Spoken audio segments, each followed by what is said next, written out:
I'm Cathy Brooks, and you're watching Tech Cocktail.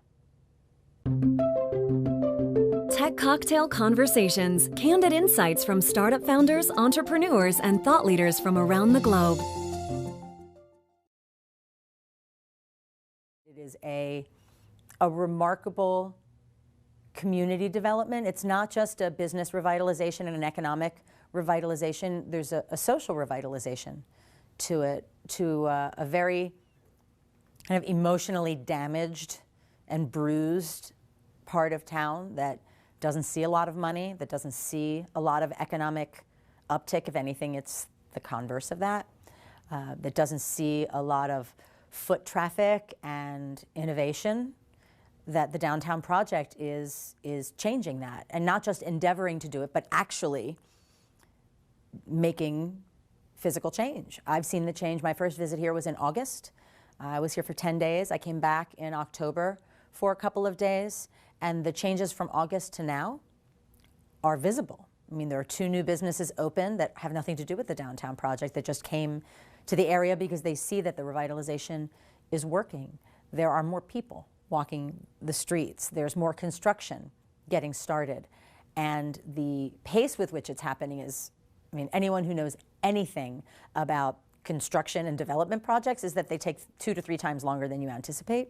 And so even though that is the case for some of the projects, there is still a real sense of speed underneath it all. For starters, they need to be not in a hurry to do it. You can't rush this sort of thing. You need to know first, what is it you're offering and to whom? And that is not the story that shows you the end game. You need to know who is your customer, who is your audience, and what is the value that you bring to them. So that's kind of the value add that people talk about. But then you need to think about, how is it that you want people to feel about you?